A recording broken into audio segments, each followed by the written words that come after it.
अब यहाँ पे अगर आप देखें तो क्या ओ एच ग्रुप राइट, ये तो हो गया पहले वाला। दूसरे वाले में अगर आप देखें तो पोजीशनिंग क्या होगी, किस तरीके से हमारी आइज मूव कर रही होंगी। ओ एच इधर है तो इस तरीके से मूव कर रही होंगी। अगर इस तरीके से मूव करेंगी 1 2 और ये 3 4 ऐसे करके ना 1 2 3, तो अब ये फॉर्म कौन सी आनी थी, क्योंकि क्लॉकवाइज है तो क्लॉकवाइज के लिए फॉर्म आनी थी आर। लेकिन हाइड्रोजन की पोजीशन दोबारा से क्या है, नियर टू अस है, तो इसीलिए क्या करना पड़ेगा, उसकी जो कॉन्फ़िगरेशन है उसको वेरी करना पड़ेगा। तो ये कॉन्फ़िगरेशन क्या आ जाएगी इस कार्बन के लिए, it will be S. Clear हुआ भैया, सुनो। सिंपल सी बात, हाइड्रोजन जब हमारे नजदीक की तरफ है तो आपने जो भी कॉन्फ़िगरेशन यहाँ पे आ रही है उसका उल्टा लिख देना है। अब यहाँ पे देख लो क्या, यहाँ पे भी नंबरिंग 1, उसके बाद नंबर 2 ऊपर की तरफ को आएगा या नीचे की तरफ को आएगा, आप देख सकते हैं कार्बन के बाद ओ एच आ रहा है, इधर कार्बन के बाद कार्बन आ रहा है ना, तो इसीलिए नंबर 2 किसको आएगा, इसको आ जाएगा।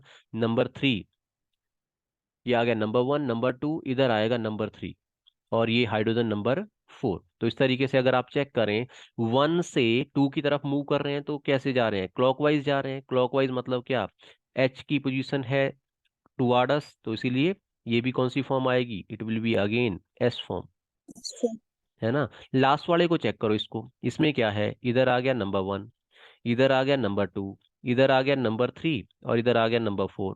अब 1 से 2 की तरफ को जब मूव कर रहे हैं तो क्या क्लॉकवाइज डायरेक्शन है, क्लॉकवाइज के लिए आर लिखते हैं, लेकिन हाइड्रोजन की पोजीशन टुवार्ड अस है तो इसीलिए क्या, ये भी एस फॉर्म, ये भी एस फॉर्म। तो इस तरीके से कैसे, आर एस एस, और ये भी एस फॉर्म। ठीक है, इस तरीके से आप क्या कर सकते हैं, इसके लिए कॉन्फ़िगरेशन दे सकते हैं। अगर ये क्लियर हो गया, आगे मूव करें। आगे हमारे यस पास है रिलेटिव कॉन्फ़िगरेशन, जिसको हम बोलते हैं डीएल कॉन्फ़िगरेशन, है ना, उसको भी समझ लेते हैं। आरएस कॉन्फ़िगरेशन अगर आपको क्लियर होगी तो, हाँ जी करें। डीएल कॉन्फ़िगरेशन, डीएल कॉन्फ़िगरेशन जिसको हम रिलेटिव कॉन्फ़िगरेशन भी बोलते हैं, ये जो थी ये थी अब्सोल्यूट कॉन्फ़िगरेशन। इसके लिए आपको किसी के साथ कंपेयर करने की जरूरत नहीं है, मैंने एग्जांपल दिया था शायद पहले कि आरएस कॉन्फ़िगरेशन ऐसे है जैसे क्या, सिंगली एक लड़की के लिए बोल दिया कि इसकी ब्यूटी का जो स्केल है वो ये है, इस लेवल तक ब्यूटीफुल है ना। जैसे मान लो 1 to 10 हमने बोल दिया ना, तो 1 to 10 जब हमने एक स्केल रख दी तो हमने बोला इस लड़की की जो ब्यूटी है वो कितनी है, 8 स्केल के ऊपर है ना। लेकिन डीएल कॉन्फ़िगरेशन कैसे है, DL configuration is in comparison. जैसे आप ही का मैं नाम ले लेता हूँ, दो लोगों का, मैं बोल दूं दीपिका और ज्योति है, तो Deepika is more beautiful in comparison to Jyoti, इस तरीके से अगर हम बोल दें, या Jyoti is more beautiful than Deepika, इस तरीके से अगर बोल दें, तो वो क्या हुआ, रिलेटिव कॉन्फ़िगरेशन होगी, रिलेटिव एक्सप्लेनेशन होगी, है ना। तो ऐसे ही यहाँ पे रिलेटिव, किसके रिलेटिव, किसी के विद रिस्पेक्ट हम क्या कर रहे होंगे, कॉन्फ़िगरेशन दे रहे होंगे, और वो जिसके विद रिस्पेक्ट हम कॉन्फ़िगरेशन देते हैं वो है डी ग्लिसरल्डिहाइड, है ना। तो ग्लिसरल्डिहाइड कैसे लिखते हैं, ये है glyceraldehyde, C double bond O H, further O H, यहाँ पे कार्बन है सेंटर में ना, ये तो आपको पता ही होएगा, ये CH2OH। ये हमारे पास जो कंपाउंड है this is D glyceraldehyde, D positive glyceraldehyde. अगर ऐसा ही कोई कंपाउंड है जिसमें सेकंड लास्ट कार्बन के ऊपर OH group right hand side पे है तो उसको बोलेंगे डी फॉर्म, और अगर लेफ्ट साइड पे है तो उसको बोलेंगे एल फॉर्म। पहले मैं एल ग्लिसरल्डिहाइड भी आपके लिए लिख देता हूँ, ये है एल ग्लिसरल्डिहाइड। इसमें OH लेफ्ट साइड पे होएगा, हाइड्रोजन राइट साइड पे, और ये वैसे का वैसे, तो this is L form, glyceraldehyde. तो मैंने आपको बता दिया कि जिसकी कॉन्फ़िगरेशन इस तरीके से होगी, इस तरीके से मतलब क्या, OH ग्रुप राइट साइड पे है तो उसको बोल देंगे डी फॉर्म, और जिसमें लेफ्ट साइड पे है उसको बोल देंगे एल फॉर्म। ओके, जैसे मैं एक एग्जांपल दे रहा हूं आपको, ये कंपाउंड देखना आपने, ये कंपाउंड देखना, ये COOH, इधर है OH, इधर H, इधर CH2OH। इस कंपाउंड को बताओ कि डी फॉर्म होगी या एल फॉर्म होगी। हाँ बच्चे, ये जो कंपाउंड लिखा this is glyceric acid, otherwise मैं पूछ रहा हूँ ये डी फॉर्म होएगी या एल फॉर्म होएगी। D form. This is D form, क्योंकि किसके साथ इसकी कॉन्फ़िगरेशन मैच कर रही है, इसके साथ मैच कर रही है ना। तो इस तरीके से इसके साथ जिसकी मैच करेगी उसको बोलते हैं डी फॉर्म, जिसकी इसके साथ कॉन्फ़िगरेशन मैच करेगी उसको बोल देंगे एल फॉर्म। ओके, एक सेकंड देखना वाला, मैं इसको डिलीट कर पाऊँ अगर किसी तरीके से,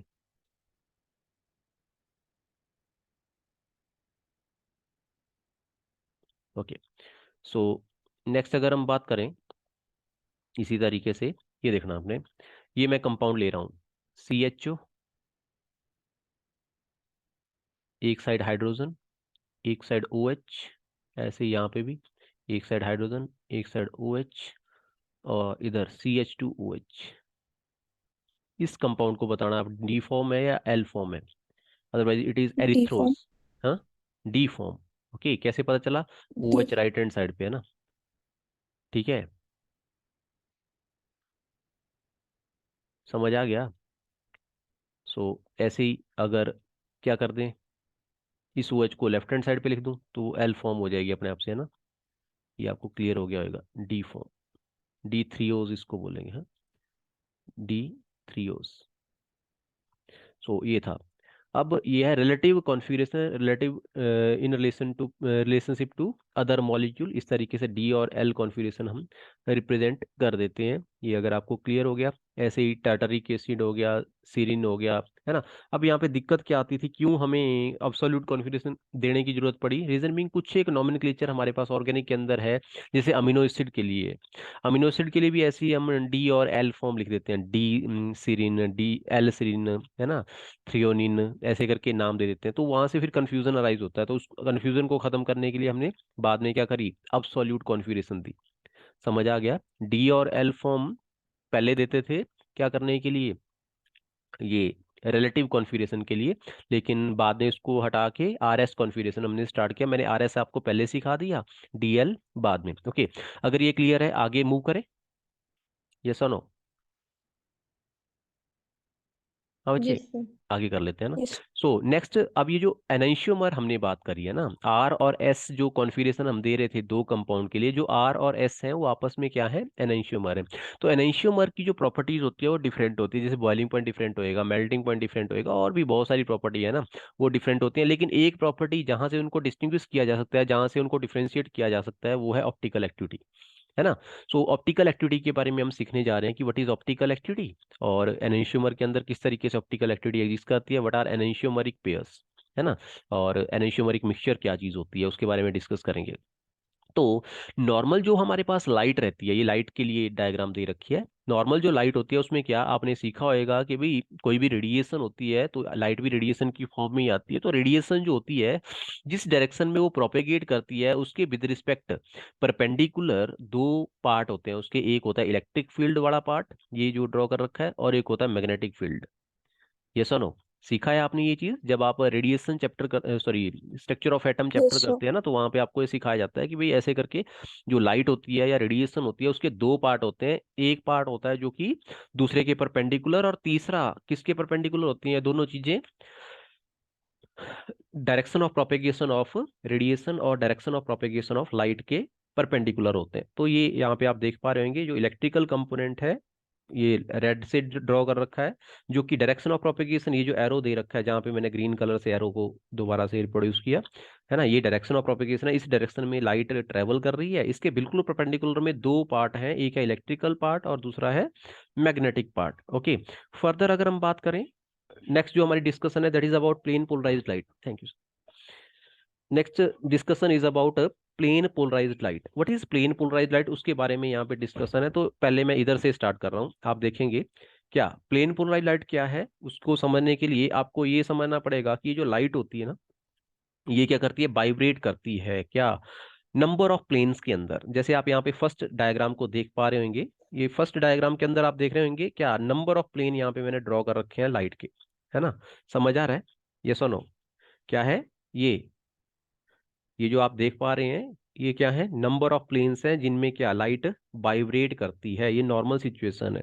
जब हम इसी लाइट को पोलरॉइड में से पास करते हैं, पोलरॉइड एक किस्म से एक क्रिस्टल होता है ना, इस क्रिस्टल में से जब आप इसको पास आउट करते हैं तो ये जो लाइट होती है सिंगल प्लेन वाली बन जाती है। देखो यहाँ पे इसके पास नंबर ऑफ प्लेन्स है, जब ये यहाँ से बाहर निकलेगी तो इसके पास क्या रहेगा, सिंगल प्लेन रहेगा, है ना। तो ये फिल्टर है किस्म से, ये केवल सिंगल एक प्लेन को बाहर आने देता है, बाकी सारे जो प्लेन होते हैं उनको क्या कर लेता है, अब्जॉर्व कर लेता है, या जाने नहीं देता अपने में से, है ना। तो यहाँ पे फिल्टर की फॉर्म में आप देख रहे होंगे, यहाँ पे इस चीज का ध्यान देना, यहाँ पे आप लाइनें ऐसे करके देख रहे होंगे, देख रहे हैं ऐसे करके लाइनें ऐसे करके ड्रॉ कर रही हैं फिल्टर के अंदर, ये सुनो।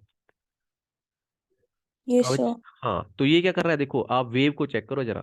उस वेव को आने दे रहा है जो कि इस फिल्टर में से क्रॉस कर जाएगी। लेकिन दूसरे वाले केस में देखो हमने क्या कर दिया, एक फिल्टर ऐसा लगा दिया जो कि इसके बिल्कुल परपेंडिकुलर है। इस फिल्टर के अंदर लाइनें भी पहले वाले के अंदर लाइनें थी ऐसे करके, दूसरे वाले में जो लाइनें हैं वो ऐसे करके हैं। समझ पा रहे हैं इस चीज को, यस और नो? परपेंडिकुलर रख दिया हमने। दूसरे वाला जो आपका पोलराइड है उसको क्या कर दिया, बिल्कुल परपेंडिकुलर डायरेक्शन में जब रख दिया तो इधर आपको कोई लाइट नहीं मिलेगी। इसने डैश डैश करके ड्रॉ करा हुआ है ना यहाँ पे, इसका मतलब क्या है, आगे लाइट नहीं आ रही है। इसको अगर एक्सपेरिमेंटली आपने करना होता है तो पोलराइड ग्लास आप यूज कर सकते हैं। पोलराइड ग्लास सेम उसी तरीके से, क्या जब आप दो पोलराइड ग्लास को इस तरीके से परपेंडिकुलर रखेंगे तो वो क्या हो जाता है, डार्क दिखाई देता है। डार्क क्यों दिखाई दे रहा है, रीजन बिंग वो लाइट को पास नहीं करने दे रहा है। तो वही चीज इसने पीछे थ्योरी थ्योरी में एक्सप्लेन कर रखा है, what is plane polarized light. Light is electromagnetic phenomena. A beam of light consists of two mutually perpendicular oscillating fields. समझ पा रहे हैं oscillating field? हाँ, so an oscillating electric field and an oscillating magnetic field is there. If we were to view a beam of ordinary light from one end, and if we could actually see the plane in which the electrical oscillations were occurring, we would find that oscillation of electric field were occurring in all possible plane perpendicular to the direction of propagation. तो ये जो आपको diagram first वाली diagram है यही बता रही है। ये आप बिल्कुल लाइट के सामने खड़े हैं, और लाइट के सामने जब आप खड़े हो जाते हैं तो जो इलेक्ट्रिकल, केवल अभी इलेक्ट्रिकल कंपोनेंट की बात कर रहे हैं, that electrical component will be vibrating like this, है ना। इस तरीके से नंबर ऑफ प्लेन्स के अंदर वो क्या करता है, वाइब्रेट करता है इलेक्ट्रिकल कंपोनेंट। सेम चीज मैग्नेटिक कंपोनेंट के साथ भी है ना। So electrical component as well as magnetic component of the light will vibrate in such a manner, है ना। सो जो ऑसिलेशंस हैं उसी की बात कर रहे हैं। And if we could actually see the plane in which the electrical oscillations were occurring, we would find that oscillations of electric field were occurring in all possible plane perpendicular to the direction of propagation. जिस direction में wave propagate कर रही थी उसके बिल्कुल perpendicular में ये क्या कर रहे थे, ऑसिलेट कर रहे थे। Same will be possible for magnetic field, या same would be true for magnetic field.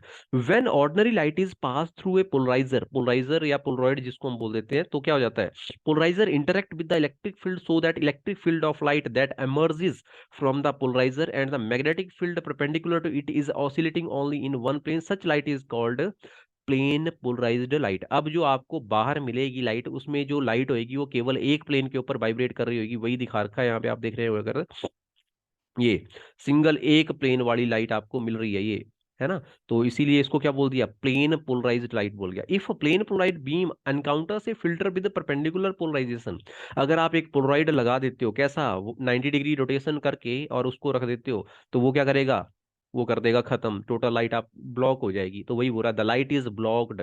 This phenomena can readily be demonstrated with the lenses from a pair of polarizing sunglasses or a sheet of polarizing film. तो मैंने आपको बता दिया कि Polaroid glass आप लेके और उनको परपेंडिकुलर रख दो तो आपको वही फिनोमिना देखने को मिलेगा, डार्क मिलेगा, आपको लाइट नहीं मिलेगी। ओके, अब ये है पोलरीमीटर, ये जो यहाँ पे ड्रॉ कर रखा है, दिस इज व्हाट, पोलरीमीटर। थोड़ा क्लियर हुआ बच्चे प्लेन पोलराइज लाइट के बारे में या नहीं? Yes, sir. हाँ, Yes, plane sir. Polarize light क्या होती है। अब यहाँ पे पोलरीमीटर है। पोलरीमीटर एक वो इंस्ट्रूमेंट है जो हमें बताएगा कि वो जो कंपाउंड है वो कितनी डिग्री के ऊपर रोटेट कर रहा है लाइट को, है ना। अब आप यहाँ पे अरेंजमेंट देख रहे होंगे, यहाँ पे स्टार्टिंग में क्या था, लाइट का सोर्स है, देख पा रहे हैं इसको, लाइट का सोर्स। लाइट सोर्स मतलब क्या, ये कोई भी एक सिंपल लैंप है, नॉर्मली हम सोडियम लैंप यूज करते हैं। इसके आगे क्या रहेगा, पोलराइजर। पोलराइजर का काम क्या होता है, आपको पता लग गया होगा कि लाइट को फिल्टर कर देना। फिल्टर करने के बाद क्या, सिंगल प्लेन वाली लाइट यहाँ पे मिल रही है, ये देख लो, ये सिंगल प्लेन वाली लाइट। आगे क्या है, कंपाउंड भरा पड़ा होएगा एक ग्लास ट्यूब के अंदर, ये ग्लास ट्यूब होएगी, है ना। सैंपल जिसके अंदर हम रखेंगे, शुगर का सॉल्यूशन डाल देंगे, लिवोसिट्राजिन का सॉल्यूशन डाल देंगे, जिसको चेक करना है कि भाई कितने एंगल के ऊपर रोटेट कर रहा है। और कितने एंगल के ऊपर रोटेट करता है उसकी ये प्रॉपर्टी है, समझ आ गया, वो कंपाउंड की प्रॉपर्टी है उसको रोटेट करना। तो यही मैं बात कर रहा हूँ क्या, यहाँ पे सिंपल ही आपके पास सिंपल लाइट थी, सिंपल लाइट को पोलराइड में से पास किया तो उसका जो सारे प्लेन थे वो तो कैंसल आउट हो गए, केवल वो प्लेन रह गया जो कि क्या है, इसमें से एमर्ज कर पा रहा है। जब ये एमर्ज करके हमारे पास सिंगल प्लेन वाली लाइट आई, इसको हमने पास किया किस में से, उस सैंपल में से जिसको हमने चेक करना था, उस सैंपल ने उसको रोटेट कर दिया किसी पर्टिकुलर एंगल के ऊपर। अब यहाँ पे जो आपका एनालाइजर है ना, ऑब्जर्वर कि यहाँ पे क्या एनालाइजर लेंस लगा हुआ है, एनालाइजर में भी क्या पोलराइड लगा हुआ है। अगर इस पोलराइड को आप बिल्कुल पैरेलल में रखेंगे तो आपके पास जो लाइट आ रही है ना ऑब्जर्वर के पास, अगर यहाँ पे सैंपल नहीं है, समझेंगे इसको, ये दूसरे डायग्राम से समझ लो। ये बोल रहा है कि अगर ये था सोर्स, सोर्स में से पोलराइड लगा के आपने फिल्टर किया, फिल्टर करने के बाद सिंगल पेन वाला आया, अगर ये पोलराइड पैरेलल है, अगर ये पोलराइड बिल्कुल पैरेलल है जो कि ऑब्जर्वर के पास है, तो लाइट पूरी की पूरी आ रही होगी और आपको क्या दिख रहा होगा, येलो कलर दिख रहा होगा, है ना, वहां पे येलो कलर दिखाई देता है। जो नॉर्मल पोलरीमीटर होते हैं, पुराने वाले पोलरीमीटर थे, उसमें येलो कलर दिखाई देता था ऑब्जेक्टिव लेंस के अंदर। लेकिन अगर आप इसी पोलराइड को जो कि आपके ऑब्जर्वर के पास है उसको आप रोटेट कर देते हैं, आपके पास अरेंजमेंट होता है, आप इसको रोटेट कर सकते हैं। अगर आप इसको रोटेट कर देते हैं 90 डिग्री एंगल के ऊपर, तो होगा क्या, वो जो लाइट है इसमें से पास नहीं कर पाएगी, आपको क्या दिखेगा, ब्लैक कलर दिखाई देगा। लेंस के अंदर क्या दिखेगा, बिल्कुल ब्लैक कलर दिखाई देगा, आपको येलो कलर बिल्कुल नहीं दिखाई देगा। लेकिन अगर आप इन दोनों के बीच में सैंपल रख देते हैं और वो सैंपल को रोटेट, सैंपल क्या कर देता है, इस लाइट को रोटेट कर देता है। इवन अगर आपने जब इस तरीके से सैंपल रखा और आपका ये लेंस मान लो पैरेलल भी था इसके, है ना, पोलराइड दोनों पैरेलल थे, उसके बावजूद आपके जो लेंस में है क्या सिचुएशन आ रखी होगी, ऑब्जर्वर वाले लेंस में सिचुएशन होगी, इसमें से कुछ एक पोर्शन क्या होएगा, डार्क होएगा, मतलब ब्लैक हो रखा होएगा, और कुछ एक पोर्शन क्या होएगा, येलो हो रखा होएगा। अब आप क्या करोगे, आपके पास अरेंजमेंट रहेगा, वहां पे एक स्क्रू जैसा लगा रहता है, उस स्क्रू से आप क्या करेंगे, उस लेंस को रोटेट करोगे। और जैसे ही आप उसको रोटेट करना चालू करेंगे, आपके पास वहीं पे एक मैयरिंग इंस्ट्रूमेंट रहेगा जो मैयर करेगा एंगल को, कि भाई कितने एंगल के ऊपर आपने उसको रोटेट किया। जितने भी एंगल के ऊपर आपने उसको रोटेट किया, वो क्या आ जाएगी, उसकी ऑप्टिकल रोटेशन आ जाएगी। थोड़ा क्लियर हुआ या रिपीट करूं बच्चे?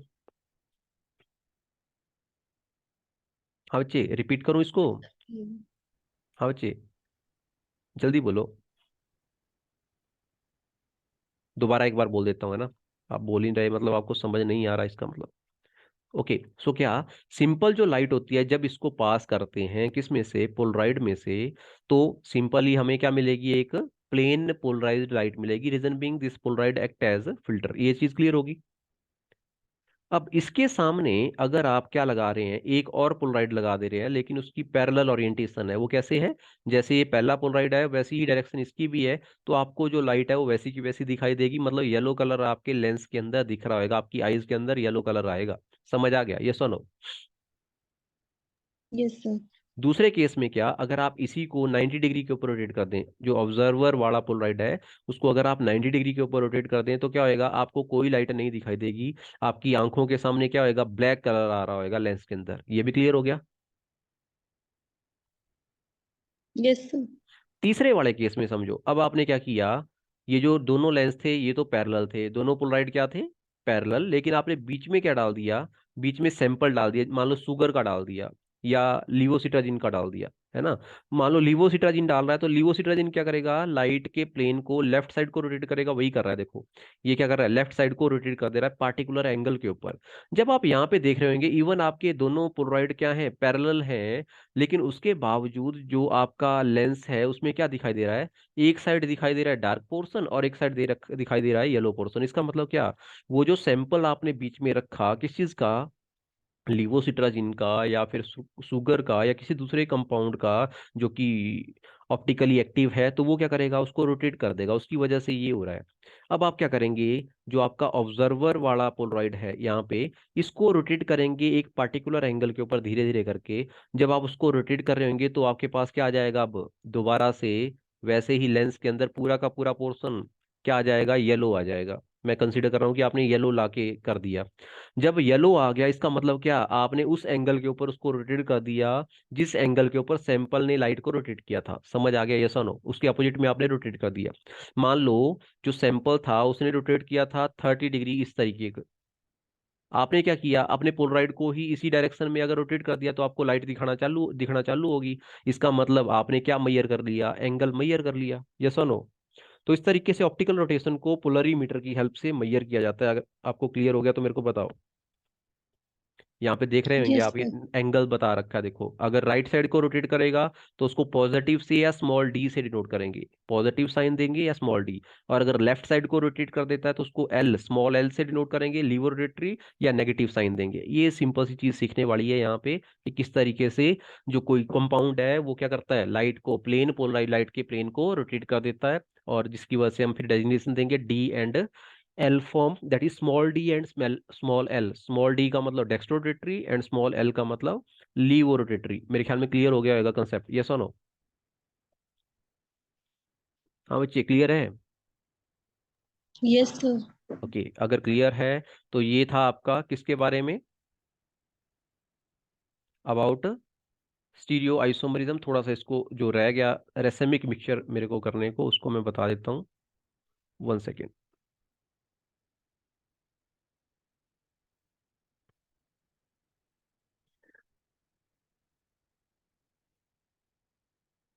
ये चेक कर लेंगे ना। अगर आपके पास दो एनाइशियोमर का एक इक्विमोलर मिक्सचर हो तो उसको हम बोल देते हैं रेसेमिक मिक्सचर। समझ आ गया? क्या बोला? दो एनाइशियोमर का अगर इक्विमोलर मिक्सचर, जितना क्वांटिटी, जितने मोल्स एक आइसोमर के हैं, एनाइशियोमर के हैं, उतने ही अगर दूसरे एनाइशियोमर के हैं तो उसको क्या बोल देते हैं हम, रेसेमिक मिक्सचर। ये लास्ट टॉपिक है इसमें, है ना। उसके बाद हम मूव करेंगे नेक्स्ट टॉपिक हाइड्रोकार्बन के ऊपर। तो equimolar mixture of two enantiomer is called racemic mixture. And अब यहाँ पे बता रखा है कि किस तरीके से रोटेशन होती है। आप देखो यहाँ पे, ये ब्यूटानोल का एग्जांपल देके समझा रहा है, देख पा रहे हैं इसको? ब्यूटानोल का एग्जांपल देके समझा रहा है कि भाई किस तरीके से ऑप्टिकल रोटेशन होती है। ओके, सो आप देख पा रहे होंगे यहाँ पे, ये जो लाइट थी कैसी थी, प्लेन पोलराइज लाइट थी। उसको जब सैंपल में से पास किया तो सैंपल ने उसको क्या कर दिया, रोटेट कर दिया लेफ्ट हैंड साइड की तरफ को, है ना। लेकिन ये थी कौन सी, आर फॉर्म थी ये जो आपने ब्यूटानोल लिया था कौन सा था, आर फॉर्म। अगर आप इसके बाद दोबारा से एक सैंपल रख दें और कौन सी फॉर्म ले लें, एस फॉर्म ले दें, तो एस फॉर्म क्या करेगी, उस प्लेन को दोबारा रोटेट करेगी लेकिन अपोजिट डायरेक्शन में। देखो, ये जो पहले वाला था इसने रोटेट कर दिया लेफ्ट हैंड साइड की तरफ को, एस ने किस साइड को रोटेट कर दिया, राइट हैंड साइड की तरफ को। तो रिजल्टेंट आपके पास जो ओरिएंटेशन रहेगी वो क्या होगी, जीरो। मतलब आपके पास येलो लाइट आ रही होगी, अगर पहले येलो थी तो बाद में भी कैसी आ रही होगी, येलो लाइट आ रही होगी, है ना, लेंस के अंदर, है ना। लेकिन क्या, अगर मान लो, अब डिपेंड करेगा, मान लो आपके पास जो आर फॉर्म के मॉलिक्यूल हैं वो है 20 और एस फॉर्म के मॉलिक्यूल है 40। क्या बोला मैंने, आर फॉर्म के जो मॉलिक्यूल है वो है 20 और एस फॉर्म के मॉलिक्यूल 40। अदरवाइज इतने मॉलिक्यूल तो कहाँ होंगे, बहुत ज्यादा होते हैं, मिलियन बिलियन में। लेकिन मैं कंसीडर कर रहा हूँ, अगर आर फॉर्म के 20 हैं और एस फॉर्म के 40 हैं, तो मेरे को बताओ कि किसके हिसाब से रोटेशन होएगी लाइट की, आर फॉर्म की हिसाब से या एस फॉर्म के हिसाब से? हाँ बच्चे, समझ पा रहे हो, यस और नो? मेरे पास एक सैंपल है किसका, ब्यूटेनॉल का, जिसमें 20 मॉलिक्यूल है आर के और 40 मॉलिक्यूल है एस फॉर्म के। तो मेरे को बताओ किसके हिसाब से रोटेशन होएगा लाइट का, प्लेन पोलराइज लाइट का, आर के हिसाब से या एस के हिसाब से?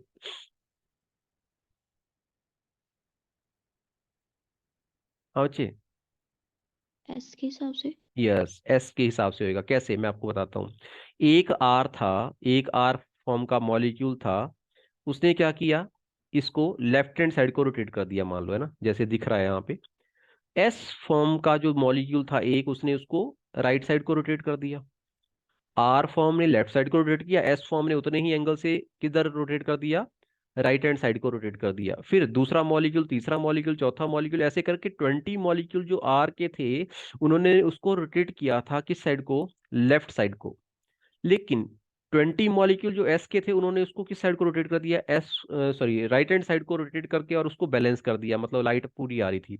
लेकिन वो जो बाकी 20 हैं वो क्या करेंगे, उसको राइट हैंड साइड की तरफ को रोटेट करके, और इस तरीके से आपके पास जो टोटल सॉल्यूशन होएगा वो क्या होएगा, राइट साइड को रोटेट हो रखा होएगा। समझ आएगी, ये सुनो। आप यस ऐसे सर। ऐसे समझ लो, आप लोग चार लोग हैं ना, आप क्या हैं, चार लोग। जैसे अभी तो चले गए, तीन रह गए, दीपिका है, ज्योति है और नेहा है ना। तो दीपिका क्या कर रही है, ज्योति और नेहा ना, इधर देखना। दीपिका, ये एक मैंने रॉड रखी, इसको लटकाया हुआ था ऐसे, दीपिका ने क्या किया, इसको रोटेट कर दिया और इसको इस साइड कर दिया, है ना। दीपिका जो रॉड है उसको राइट हैंड साइड को रोटेट कर रही है, उसको लग रहा है कि इसको ऐसे रखना चाहिए। लेकिन जो ज्योति है और नेहा है वो क्या कर रहे हैं, इसको लेफ्ट हैंड साइड को रोटेट कर रहे हैं। तो ज्योति ने क्या किया, इसको इस तरीके से कर दिया, क्योंकि उसको लगता है कि ऐसे करके रखना चाहिए। और नेहा ने भी उतनी ही पावर से इसको जब और किया तो ये इस साइड को होगी। तो अब दो लोग हैं, कौन, ज्योति और नेहा, जो कि इसको लेफ्ट साइड को रोटेट कर रहे हैं। और सिंगल एक कौन, कौन था, दीपिका। दीपिका क्या कर रही थी, इसको राइट साइड को रोटेट कर रही थी। तो दीपिका की वजह से जो रोटेशन है वो उतना प्रोमिनेंट नहीं होगी जितना कि क्या, ज्योति और नेहा की वजह से, क्योंकि उनका नंबर ज्यादा है। तो सेम चीज यहाँ पे होती है, जब आपके पास रेसेमिक मिक्सचर रहेगा और रेसेमिक मिक्सचर के अंदर क्या, एक फॉर्म दूसरी से ज्यादा होएगी, तो उसके हिसाब से जिसका क्वांटिटी ज्यादा होएगा उसके हिसाब से रोटेशन होएगी फिर, है ना। समझ आ गया। और अगर दोनों इक्विमोलर फॉर्म में है, इक्विमोलर मिक्सचर है, तो उस केस में फिर जीरो रोटेशन होएगी। ये चीज आपको क्लियर होगी। Yes sir. हाँ, तो यहीं पे हमारा ये पोर्शन क्या, स्टीरियो आइसोमरिज्म क्लियर हो गया, खत्म हो गया, कि क्या क्या चीजें होती थी इसमें, है ना, वो आपको समझ आ गया होगा। अब इसके बाद जो नेक्स्ट टॉपिक हम लेंगे, हाइड्रोकार्बन टॉपिक में डिस्कस करूंगा। आज के लिए इतना ही। Thank you, have a nice day.